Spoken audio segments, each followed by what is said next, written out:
अस्सलाम वालेकुम। दोस्तों, इस वीडियो में मैं आपको बताऊंगा कि आप अपने फ़ोन में 3 व्हाट्सएप कैसे इंस्टॉल कर सकते हैं।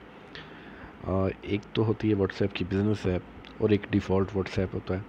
अब डिफ़ॉल्ट व्हाट्सएप से अगर हमें तीसरा व्हाट्सएप चाहिए तो वो हम कैसे बगैर किसी एप्लीकेशन के इंस्टॉल कर सकते हैं, यूज़ कर सकते हैं, तो वो मैं आपको बता देता हूँ।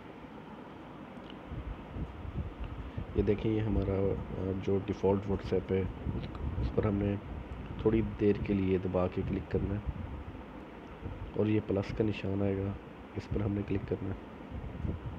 तो ये लें जी, ये अब हमारा जो है सेकंड व्हाट्सएप ये बन चुका है।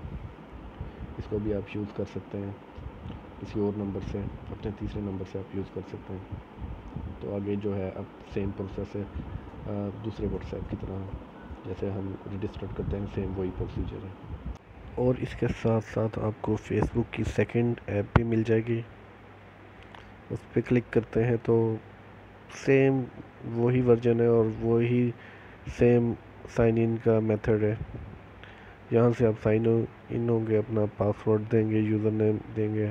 तो उम्मीद है ये वीडियो जो है आपको पसंद आएगी। दुआओं में याद रखिएगा। अल्लाह हाफिज़।